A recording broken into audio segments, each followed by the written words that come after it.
सहारा enterprises तुमच्या स्वप्नातली गाडी आता कमी किमतीत. इचलकरंजी शहरालगत असलेल्या कबनूर चंदूर रोडवर कोन्नूर पार्कमधल्या सहारा एंटरप्राइजेस इथं पश्चिम महाराष्ट्रातली विविध बँका आणि फायनान्स कंपन्यांनी जप्त केलेल्या जुन्या दुचाकी आणि चारचाकी गाड्यांची विक्री केली जाते. शोरूम किमतीपेक्षा 25 ते 50% कमी दरात, उत्तम स्थितीत आणि संपूर्ण कागदपत्रांसह त्वरित डिलिव्हरी. दुचाकी 20,000 पासून पुढं तर चारचाकी 50,000 पुढं. आपल्या पसंतीची कार किंवा बाईक आता अगदी परवडणाऱ्या दरात घेऊन जा. विश्वास, पारदर्शक व्यवहार आणि उत्तम सेवा हेच आमचं वैशिष्ट्य. पत्ता Konnur park, Kabnur Chandur road, Ichalkaranji. Proprietor Rajubhai Ajgar. संपर्क 8055810910 आणि 9860785786. सहारा एंटरप्राइजेस, दर्जा, विश्वास आणि बचत यांचं परिपूर्ण ठिकाण.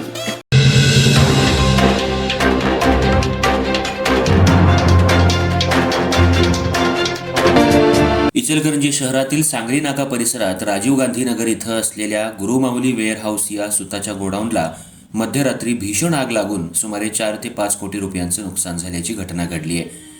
शॉर्ट सर्किटमुळे आग लागल्याचा प्राथमिक अंदाज व्यक्त करण्यात येतोय. सुमारे 10 तासांच्या अथक प्रयत्नानंतर अग्निशामक दलानं आगीवर नियंत्रण मिळवलं. या घटनेमुळे परिसरात मोठी खळबळ उडाली. इचलकरंजी ही वस्त्रनगरी म्हणून आपण ओळखतो. इथं मोठ्या प्रमाणावर कापड उद्योग चालतो आणि त्यासाठी शहरात विविध ठिकाणी सुताची आणि कापडाची मोठी गोडाऊन्स उभारण्यात आली आहेत. सांगली नाका परिसरात राजीव गांधी नगर इथं मोहन मेहता यांच्या मालकीचं गुरुमाऊली वेअरहाऊस हे सुमारे 5,000 स्क्वेअर फुटाचं गोडाऊन आहे. हे गोडाऊन राजेंद्र राशीनकर यांनी काही वर्षांपूर्वी भाडेतत्वावर दिलं होतं. या ठिकाणी सुमारे 2,500 सुताची बाचकी साठवून ठेवण्यात आली होती. मध्यरात्रीच्या सुमाराला अचानक गोडाऊनमधून धुराचे लोट बाहेर येऊ लागले. शॉर्ट सर्किटमुळे ठिणगी पडून सुताला आग लागल्यानं काही क्षणातच आगीनं रौद्ररूप धारण केलं. गोडाऊनमधील ज्वलनशील सुतामुळं आग वेगानं पसरली आणि संपूर्ण गोडाऊन आगीच्या भक्ष्यस्थानी पडलं. छताचे पत्रे फुटून खाली पडले. धुराचे मोठे लोट परिसरात पसरल्यानं नागरिकांमध्ये भीतीचं वातावरण निर्माण झालं. घटनेची माहिती मिळताच इचलकरंजी महानगरपालिकेच्या 2 अग्निशामक गाड्या तात्काळ घटनास्थळी दाखल झाल्या. तसंच दत्त साखर कारखाना, पंचगंगा साखर कारखाना, कुरुंदवाड नगर परिषद आणि हातकणंगले इथूनही अग्निशामक गाड्या बोलवण्यात आल्या. एकूण 7 गाड्यांनी मिळून सुमारे 40 ते 45 फेऱ्या करून पाण्याचा मारा केला. जवळपास 10 तास सुरू असलेल्या या शर्थीच्या प्रयत्नांनंतर अखेर आगीवर नियंत्रण मिळवण्यात यश आलं.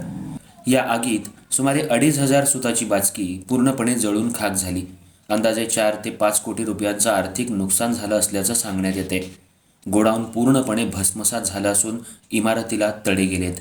काही भिंतींचं मोठं नुकसान झालंय. दरम्यान विशेष म्हणजे ज्या इमारतीत गोडाऊन आहे त्याच इमारतीच्या वरच्या मजल्यावर राशीनकर कुटुंब वास्तव्याला आहे. घरात एका बाळाच्या बारशाचा कार्यक्रम तसंच राजेंद्र राशीनकर यांच्या 61व्या वाढदिवसाची तयारी सुरू होती. नातेवाईक मोठ्या उत्साहात कार्यक्रमासाठी जमले होते. मात्र मध्यरात्री आग लागल्याची घटना समजताच आनंदाच्या वातावरणावर विरजण पडलं. घरात धुराचे लोट पसरले. कुटुंबातल्या 10 ते 15 जणांना तातडीनं बाहेर काढण्यात आलं. कोणतीही जीवितहानी झाली नसली तरी घरातील सदस्यांच्या डोळ्यात अश्रू अनावर झाले होते. घटनेची माहिती मिळताच नगरसेवक रणजित जाधव, वाजिद तासगावे, मदन कारंडे, मारुती पाथरबट, संजय तेलनाडे यांनी घटनास्थळी धाव घेतली. नागरिकांना धीर देण्याचं काम करण्यात आलं. तसंच काही प्रमाणात सुताची बाचकी बाहेर काढण्यात नागरिकांना यश आलं. मारुती पाथरबट यांनी त्यांच्या जेसीबीच्या साहाय्यानं भिंत फोडून आत अडकलेले जळते सूत बाजूला काढायला मदत केली, ज्यामुळं आगीवर नियंत्रण मिळवणं सुलभ झालं. भर वस्तीत ही आग लागल्यामुळं मोठी भीती पसरली होती. सुदैवानं वेळीच अग्निशामक दल पोहोचल्यानं आणि स्थानिकांच्या मदतीमुळं मोठी दुर्घटना टळली. मात्र या आगीत कोट्यवधींचं नुकसान झाल्यानं संबंधित व्यापाऱ्यांवर मोठं आर्थिक संकट कोसळले. या घटनेनंतर औद्योगिक भागातील गोडाऊनमध्ये अग्निसुरक्षेची उपाययोजना अधिक काटेकोरपणे राबवण्याची गरज पुन्हा एकदा अधोरेखित झाली आहे. प्रशासनानं या प्रकरणाची चौकशी सुरू केली असून आगीचं नेमकं कारण शोधण्याचं काम सुरू आहे.